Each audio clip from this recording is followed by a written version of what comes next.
తాజా సమాచారం కోసం 95 న్యూస్ ఇప్పుడు యాప్ లో మీ ముందుకు వచ్చింది. వెంటనే డౌన్లోడ్ చేసుకుని న్యూస్ అప్డేట్ తెలుసుకోండి. ప్రతి క్షణం ప్రజాక్షేమం కోసం.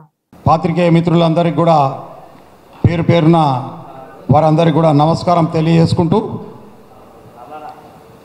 ఈరోజు బహుజన్ సమాజ్ పార్టీ ఆధ్వర్యంలో ప్రెస్ క్లబ్లో మరి మా సికింద్రాబాద్ హైదరాబాద్కు సంబంధించిన అభ్యర్థులతో బహుజన్ సమాజ్ పార్టీ యొక్క ప్రెస్ మీట్ ఏర్పాటు చేయడం జరిగింది. మిత్రులారా, నేను డి దయానందరావు బహుజన్ సమాజ్ పార్టీ రాష్ట్ర ఉపాధ్యక్షుడిని, అలాగే క్రమశిక్షణ మరియు ప్రోటోకాల్ యొక్క చైర్మన్ని కూడా. ఇప్పుడు నాతో పాటు వేదికల రంకెనిచ్చినటువంటి హైదరాబాద్ పార్లమెంట్ అభ్యర్థి సుప్రీంకోర్టు అడ్వకేట్ అయినటువంటి కృష్ణ గారు, అలాగే హైదరాబాద్ అభ్యర్థి కృష్ణ గారు, సికింద్రాబాద్ అభ్యర్థి డాక్టర్ బసవానందం గారు. వీరు కూడా మరి 30 సంవత్సరాల నుంచి వారి సేవలు ప్రజలకు అందిస్తూ ఉన్నారు. వీరు న్యాయం ధర్మం సంబంధించి సుప్రీంకోర్టు హైకోర్టులో కూడా వీరు సేవలు అందిస్తూ ఉన్నారు. అలాగే వేదికని అలంకరించిన వాళ్ళల్లో స్టేట్ సెక్రటరీ పిట్ల బాలరాజు గారు ఉన్నారు. అలాగే మరి సికింద్రాబాద్ జిల్లా అధ్యక్షుడు శ్రీనివాస్ గారు, అలాగే హైదరాబాద్ జిల్లా ఇన్ఛార్జు గిరి మహారాజ్ గారు, అలాగే హైదరాబాద్ జిల్లా అధ్యక్షుడు మరి రమేష్ గారు, అలుగోల రమేష్ గారు అందరు కూడా వేదిక మీద ఉన్నారు. సో మిత్రులారా, ఈరోజు ముఖ్యంగా ఈ పత్రికా విలేకరుల సమావేశం నిర్వహించడానికి కారణం ఏంటంటే, రేపు జరగబోయే ఎన్నికలలో బహుజన్ సమాజ్ పార్టీ తెలంగాణ రాష్ట్రంలో 15 నియోజకవర్గంలో పోటీ చేస్తుంది. తెలంగాణ రాష్ట్రంలో 15 నియోజకవర్గంలో పోటీ చేస్తుంది. అందులో బలమైన అభ్యర్థులు ఖచ్చితంగా ఈసారి వారు ఖాతా తెలంగాణలో మన అభ్యర్థి రూపంలో తెరవబోతున్నారు. దాంట్లో మేము పూర్తి ఆశ ఈ ఇద్దరి అభ్యర్థులపై పెట్టుకున్నాము. మరి ఒకరు సుప్రీంకోర్టు అడ్వకేట్, ఒకరు డాక్టర్ గారు. వీరు ఖచ్చితంగా వీరి ప్రభావం అనేది ఈ జంట నగరాల్లో చూపించబోతున్నారు. ఎందుకంటే ఈరోజు కనుక చూసుకున్నట్టయితే మరి తెలంగాణలో బీజేపీ కానివ్వండి, కాంగ్రెస్ కానివ్వండి, బీఆర్ఎస్ కానివ్వండి, ఏ పార్టీ కూడా మరి ప్రజలకు ఎలాంటి న్యాయం కానీ, వాళ్ళకు సమానత్వమైనటువంటి వారి సమానమైన హక్కులు కానీ కలిగించలేకపోయాయి. మరి స్వాతంత్రం వచ్చి 75 సంవత్సరాలు అవుతున్నా ఈరోజు వరకు కాంగ్రెస్ తర్వాత బీజేపీ తర్వాత కాంగ్రెస్ పరిపాలిస్తూనే ఉంది. కానీ కేవలం కళ్ళబొల్లి మాటలు చెప్పుకుంటూ, వాగ్దానాలు చేసుకుంటూ, పబ్బం గడుపుకుంటూ ప్రజలను మోసం చేస్తూనే ఉన్నారు. మీకు అందరికీ తెలుసు, మోదీ గారు గ్యారంటీ అంటున్నారు, అలాగే కాంగ్రెస్ కూడా గ్యారంటీ అంటున్నారు. మరి వీళ్ళు అనేక గ్యారంటీలు ఇస్తూనే ఉన్నారు. కానీ ప్రజలు పేదవాళ్ళుగానే ఉంటున్నారు. మరి పేదవారికి ఉన్న కష్టాలు మరింత కష్టాల పాలవుతున్నారు. కానీ ఎవరికి కూడా ఏ యొక్క హక్కులు కానీ, అధికారాలు కానీ, వాళ్ళ పిల్లలకు భవిష్యత్తు కానీ కలిగించలేకపోతున్నాం. దానికి కారణం ఏంటంటే ఈ పాలకుల యొక్క కుట్రలు. పాలకులు బీజేపీ తీసుకున్నట్టయితే వారు నిరుద్యోగులకు ప్రతి సంవత్సరము మరి 2 కోట్ల ఉద్యోగాలు ఇస్తానని వాళ్ళు కళ్ళబొల్లి మాటలని చెప్పడం జరిగింది. ప్రతి ఒక్క పేదవాడి అకౌంట్లో 15 లక్షలు ఇస్తానని వారు కళ్ళబొల్లి మాటలని చెప్పడం జరిగింది. మరి గతంలో కాంగ్రెస్ పరిపాలించినప్పుడు కూడా మీకు అందరికీ తెలుసు, బాబాసాహెబ్ అంబేద్కర్ లాంటి మహానుభావుని మరి భారత రాజ్యాంగ నిర్మాతకు కూడా భారతరత్న ఇవ్వకపోతే, విపి సింగ్ గవర్నమెంట్ ఉన్నప్పుడు మరి బహుజన్ సమాజ్ పార్టీ యొక్క మరి వ్యవస్థాపకుడు మాన్యవర్ కాంశీరామ్ గారు పోరాటం వల్ల మరి బాబాసాహెబ్ అంబేద్కర్కి భారతరత్నతో పాటు బీసీలకు 52% ఉన్న ఈ భారతదేశంలో బీసీలకు హక్కులు కలిగించడానికని మరి ఏ ప్రభుత్వం, కాంగ్రెస్ ప్రభుత్వం కానీ బీజేపీ ప్రభుత్వం కానీ పూనుకోలేదు. కేవలం బహుజన్ సమాజ్ పార్టీ విపి సింగ్ ప్రధానమంత్రి ఉన్నప్పుడు అప్పుడు మండల్ కమిషన్ లాగు కరో వర్ణ కుర్చీ ఖాళీ కరో అని చెప్పడం జరిగింది. అంటే మండల్ కమిషన్ని అమలు చేసి ఖచ్చితంగా 100% మరి వారు బీసీ మండల్ కమిషన్ని వాళ్ళు అమలు చేయకపోతే మరి 45 రోజులు బోర్డ్స్ క్లబ్ ఢిల్లీలో దీక్ష చేసి మరి ఈ యొక్క 22% యొక్క రిజర్వేషన్ని అమలు పరుచుకున్నటువంటి ఘనత బహుజన్ సమాజ్ పార్టీకే దక్కుతుంది. అలాగే బహన్ కుమారి మాయావతి గారు కూడా ఉత్తరప్రదేశ్లో అతిపెద్ద రాష్ట్రమైన ఉత్తరప్రదేశ్లో 4 సార్లు ముఖ్యమంత్రిగా చేసినప్పుడు వారు రాజ్యాంగంలో పొందపరిచిన హక్కులు ఎస్సీ ఎస్టీ బీసీ ఉన్నత వర్గ పేద బడుగు బలహీన వర్గాల అందరికీ కూడా సమానమైన అధికారాల హక్కులు కలిగించడం జరిగింది. విద్యార్థులకు ఉచితంగా విద్య అందించడం జరిగింది, ఉచితంగా వైద్యం అందించడం జరిగింది. మరి ఈ యొక్క ఉచిత విద్య ఉచిత వైద్యం అనేది వాళ్ళ హక్కు. మనకు రాజ్యాంగం ద్వారా వారికి లభించాల్సినటువంటి కనీసం ధర్మం, దాన్ని ఏ ప్రభుత్వం కూడా ఎక్కడ కూడా అమలుపరచడం లేదు. కానీ బహుజన్ సమాజ్ పార్టీ యొక్క 4 సార్లు ముఖ్యమంత్రిగా ఉన్నప్పుడు బెహన్ కుమారి మాయావతి గారు వారు అమలు చేయడం జరిగింది.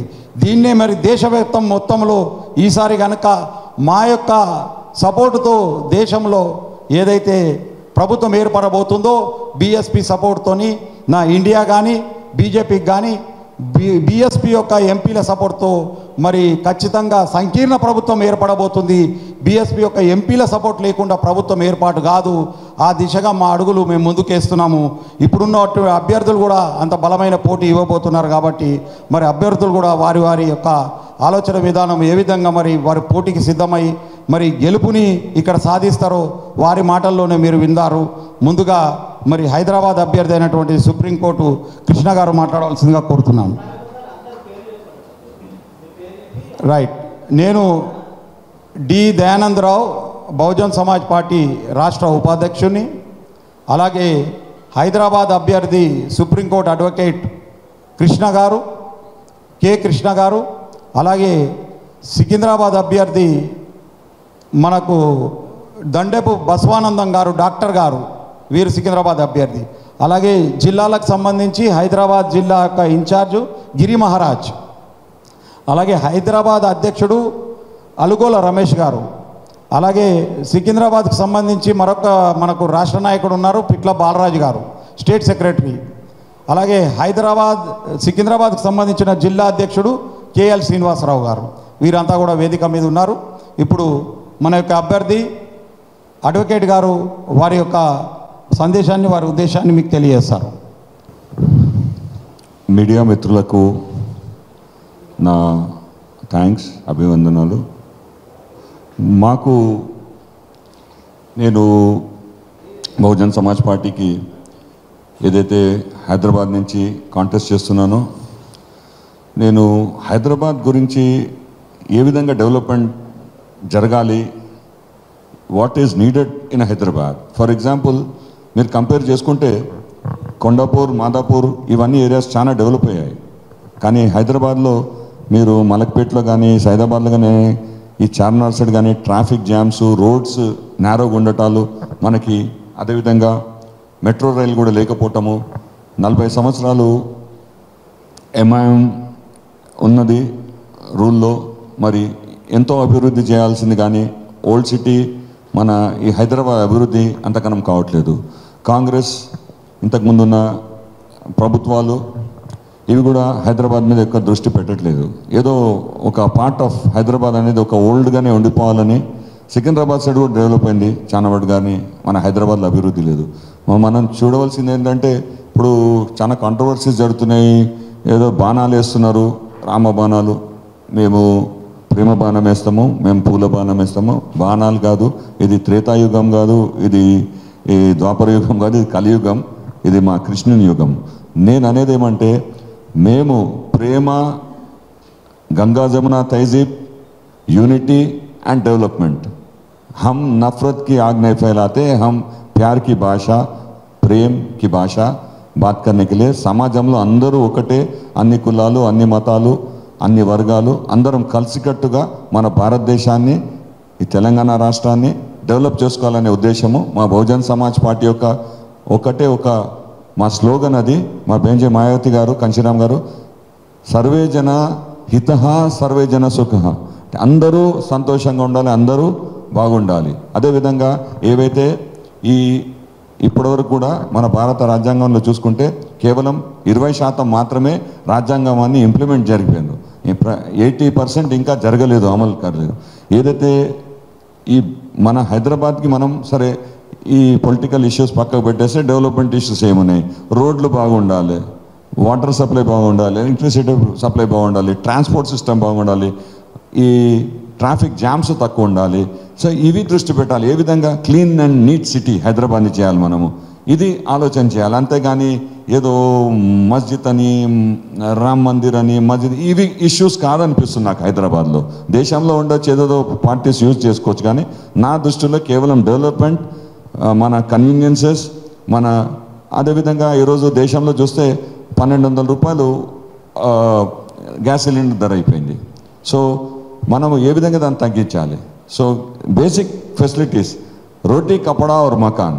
అయితే ఎందుకు కేవలము 10,000 ఇల్లులు, డబుల్ బెడ్రూమ్లు, 20,000 ఎందుకండి? వేలలో కోట్ల రూపాయల బడ్జెట్, కాళేశ్వరంకి కోట్ల రూపాయలు పెట్టినప్పుడు 1,00,000 కోట్లు, 1,00,000 కోట్లలో ఎంతమంది పేదలకు ఇల్లులను కల్పించో మీరు ఒకసారి ఆలోచించాలని నేను మనవి చేస్తున్నాను.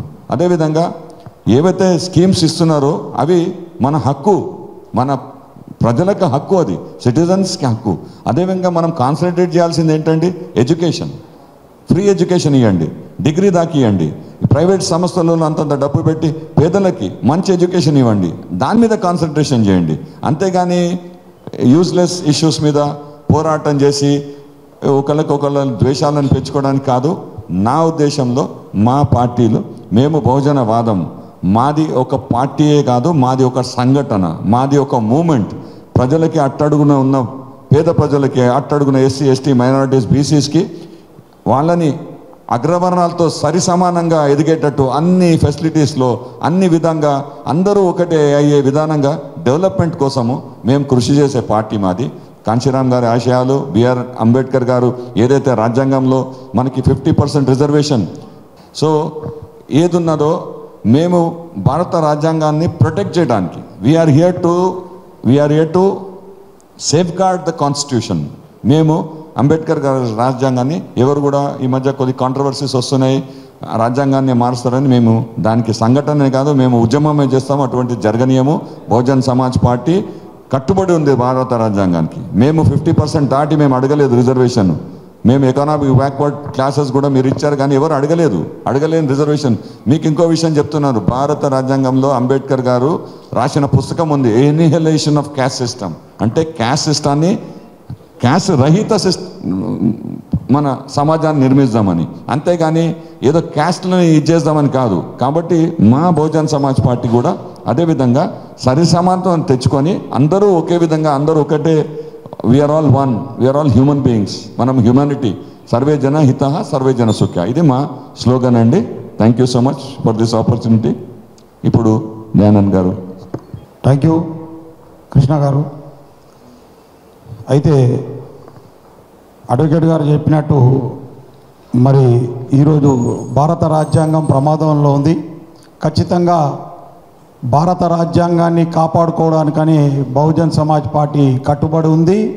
మా యొక్క మేనిఫెస్టోని రాజ్యాంగాన్ని ఉన్నట్టుగా అమలు పరుస్తాము ఒకవేళ మా ప్రభుత్వం కనుక ఏర్పడితే. ఎట్లయితే ఉత్తరప్రదేశ్లో మేము 100% రాజ్యాంగంలో అమలుపరిచామో, ఈ దేశంలో కూడా సంకీర్ణ ప్రభుత్వం ఏర్పడితే మా మద్దతుతో ఖచ్చితంగా రాజ్యాంగంలో ఉన్నట్టు అమలుపరిచే విధంగా ఖచ్చితంగా ఒత్తిడి తీసుకొస్తాం. ప్రభుత్వాన్ని అమలయ్యే దిశగా మా యొక్క పని విధానం అనేది మా యొక్క సపోర్ట్ ద్వారా అది ముందుకు తీసుకెళ్లే ప్రయత్నం చేస్తాం. ఇప్పుడు డాక్టర్ బసవానందం గారు వారి యొక్క అమూల్యమైన సందేశం, వారు మరి అభ్యర్థిగా, సికింద్రాబాద్ అభ్యర్థిగా మరి ప్రజలకు ఎలాంటి హామీలు ఇస్తారో వారి మాటల్లో మీరు వింటారు. ఈరోజు ఈ యొక్క ప్రెస్ క్లబ్లో ఏర్పాటు చేసినటువంటి ఈ సమావేశానికి విచ్చేసినటువంటి ప్రెస్ సోదరులందరికీ నమస్కారం. మన ప్రభుత్వాలు ఎంత ఘోరంగా, గత నాయకులు ఎంత ఘోరంగా పరిపాలిస్తున్నారో మీకు అందరికీ తెలిసిన విషయమే. అలాంటి పరిపాలన చూసి ఒక వైద్యునిగా, ఎంతో బిజీగా ఉన్నటువంటి డాక్టర్గా, 2 రాష్ట్రాలలో గుర్తింపు ఉన్న డాక్టర్గా ఉండి కూడా రాజకీయ రంగ ప్రవేశం చేయాల్సి వచ్చింది. ఎందుకంటే ముఖ్యంగా విద్యావంతులు రాజకీయానికి రావట్లేదు, మేధావులు రావట్లేదు. నా యొక్క పిలుపు ముఖ్యంగా విద్యార్థులు ఎవరైతే పీజీలు, డిగ్రీలు చేసి ఉద్యోగాల కోసమే మీరు పోరాటం చేస్తున్నారు, కానీ మన రాజ్యాంగాన్ని కాపాడుకోవాలంటే మనం విద్యార్థులందరూ కూడా, మేధావులు కూడా మన రాజకీయాల్లోకి రావాలి. గుండాలకు, రౌడీలకు, కూనీకోరులకు, భూ కబ్జాదారులకు ఈ టికెట్లు ఇచ్చి ఈ రాజకీయ పార్టీలు మన యొక్క రాజ్యాంగాన్ని పాదాల కాడ తొక్కేస్తున్నది. కాబట్టి ప్రజలారా, ఇప్పుడు ఈ వచ్చే ఎలక్షన్స్, ఈ పార్లమెంట్ ఎలక్షన్లో ఒక ఎలక్షన్ కాదు, ఇది ఒక యుద్ధం. ఈ యుద్ధంలో ధర్మాన్ని అధర్మాన్ని మీరు గుర్తించండి. ధర్మంగా ఉన్నటువంటి విద్యావంతులకు ఓటేసి ఈ యొక్క అత్యధిక మెజార్టీతో మీరు గెలిపించినట్టయితే పార్లమెంట్లో మనం ఒక గలం విలిపిస్తాం. నేను ఒక ప్రముఖ హోమియోపతి డాక్టర్గా గత 30 సంవత్సరాల నుంచి ప్రాక్టీస్ చేస్తున్నా. గతం నుంచి కూడా విద్యార్థి దశ నుంచి కూడా నేను రాజకీయాల్లో ఉన్నా. మరి రాజకీయాల్లో ఉంటూ ప్రాక్టీస్ చేస్తూ గతంలో 2006లో జడ్పీటీసీగా మెదక్ జిల్లా నర్సాపూర్ నుంచి పోటీ చేయడం జరిగింది బీజేపీ పార్టీ నుంచి. మాకు బీజేపీ కానీ కాంగ్రెస్ కానీ టీఆర్ఎస్ కానీ ఈ రాజకీయ పార్టీలు వాళ్ళు మనకు టికెట్లు ఇవ్వరు. దొంగలకు ఈ కూనికోర్లకు మాత్రమే టికెట్లు ఇస్తారు. ఈ దొరల పార్టీలో మనకు బహుజనులను ఎప్పుడు కూడా పాదాల కాడ బానిసలుగానే ఉంచుతున్నారు. బహుజనులు అంటే ఎవరు? BC, SC, ST, minority, Christians మనమంతా 90% ఉన్నాం. 90% మనమంతా ఐకమత్యమైతే మన పరిపాలన మనం చేసుకోవచ్చు. దొరలు ఎంత బతిలాడి ఓట్లప్పుడు ఓట్లు వేయించుకున్నా ఓట్లు కొట్టేసిన తర్వాత సీట్లు కొట్టేసిన తర్వాత వాళ్ళు మనల్ని బానిసలుగానే చూస్తున్నారు. కాబట్టి ప్రజలారా, మన 90% ఉన్న బహుజనులందరం కూడా ఐకమత్యంగా మన యొక్క రాజ్యాన్ని మనం పరిపాలించుకుందాం. 10% ఉన్నటువంటి దొరల పార్టీలో ఉండకండి.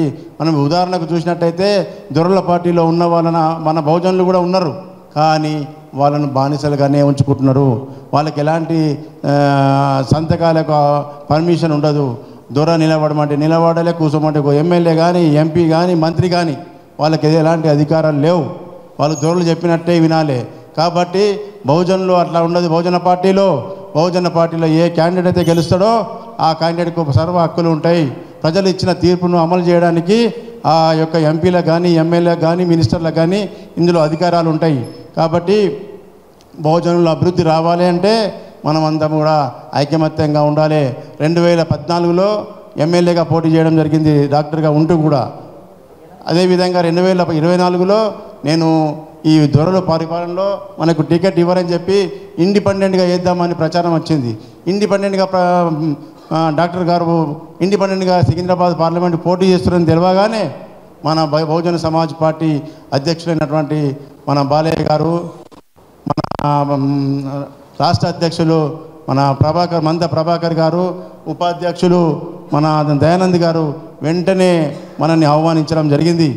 సార్, మీరు డాక్టర్ గారు, మీరు 2 రాష్ట్రాల్లో పరిచయంలో ఉన్నారు, మీరు ఇండిపెండెంట్గా కాకుండా బహుజన పార్టీ నుంచి మీరు పోటీ చేయండి, మా మద్దతు మీకు లభిస్తుంది, డెఫినెట్గా మీరు విజయం సాధిస్తారని చెప్పి ఆశీర్వదించి మన బహుజన పార్టీ నుంచి ఎంపీ టికెట్ ఇవ్వడం జరిగింది. ఇప్పుడు ప్రజల్లో మేము గత 10 రోజుల నుంచి తిరుగుతున్నాం. పాదయాత్రలు కానీ మన యొక్క బైక్ ర్యాలీ కానీ ప్రజలందరూ కూడా చాలా సంతోషం వ్యక్తం చేస్తున్నారు.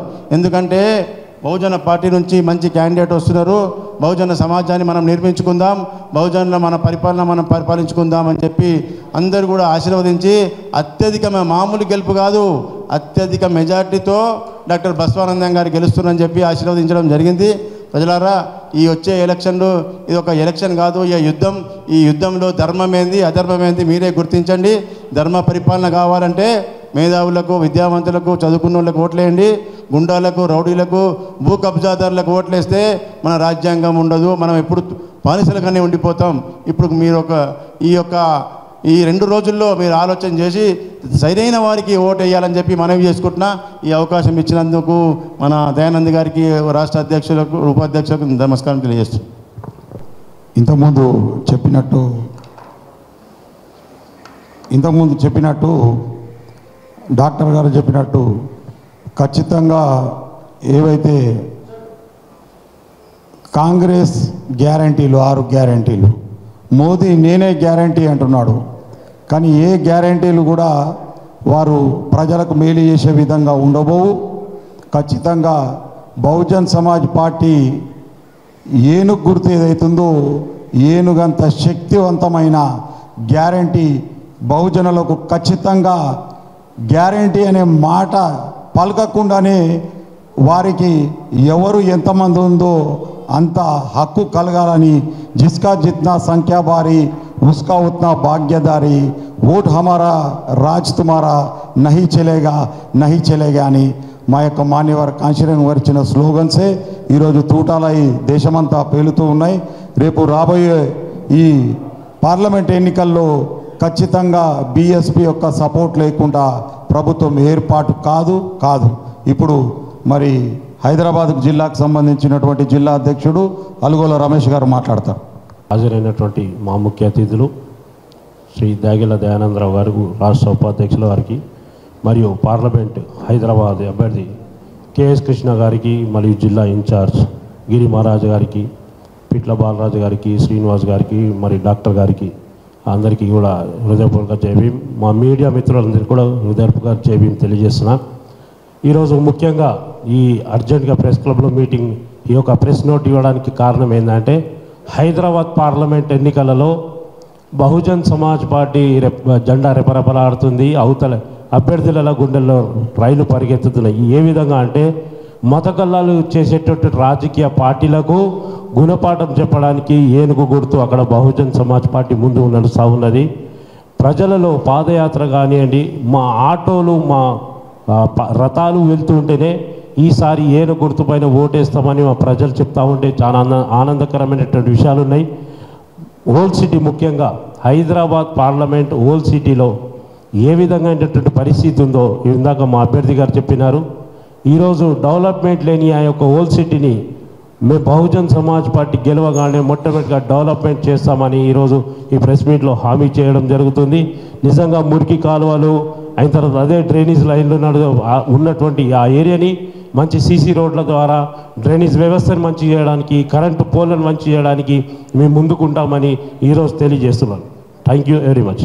అందరూ ప్రజలు బహుజన్ సమాజ్ పార్టీకి ఓటేసి తెలంగాణలో ప్రతి చోట ఏనుగు గుర్తుకే ఓటేయాలని మేము కోరుతున్నాము.